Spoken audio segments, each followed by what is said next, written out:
Kynnaw Shakri Duwan ke St John Laban Parish kilaraki ya kesengi burom jongki ya kebala penlong ha kesau tarik mentau benai ha parish hall ya gani kesengi gerpang jong Kynnaw Shakri Duwan laya senran lang lagi kimi kipa bat kipa ba jong blai ringkat u parish priest so blai crescents kongwer bat lingdo senrop so blai Romeo majau kesengi kra wi Kynnaw Duwan bakilaraki da kejing yele skit halor kejing sya tunju ujom ha ketai skit jong Kynnaw Shakri Duwan belasim menta da kini Kynnaw kabla kata kejing jongki yang gisam kamtam kimi kipa bakladon ru lagi kon kiti kumju kibala biang labin kejing dan jing kapasok jong kesket kabala sat mai kita ujop kabathau lawo kejing tunju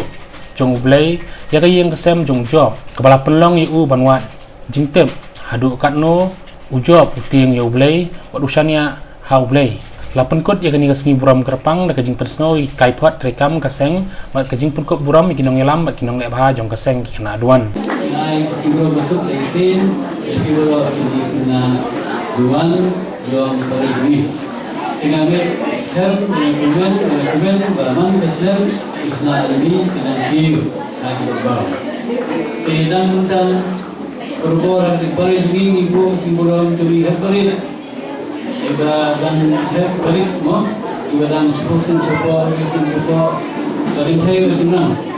si sebelum Kynnaw Duwan kalau minta narik lalu asal dan senang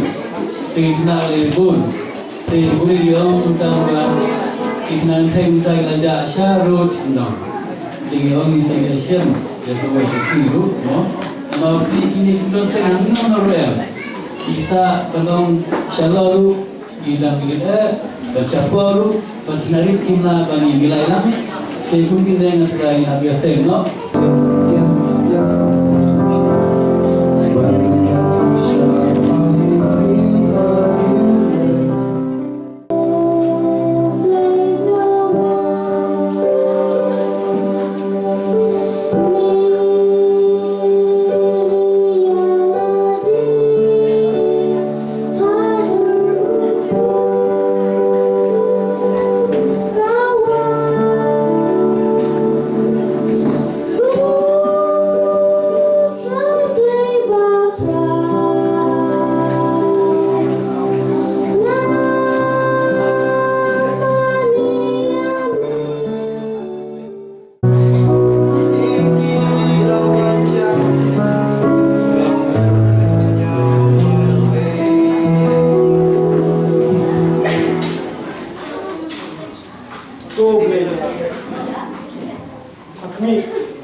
Boleh tuan jawab ni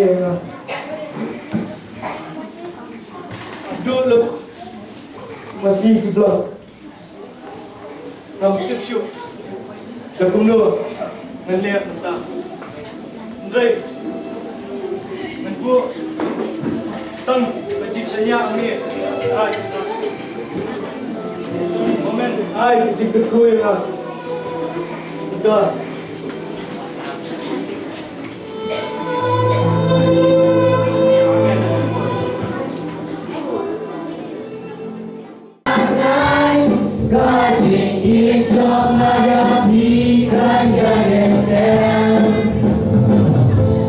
Waktu lumah di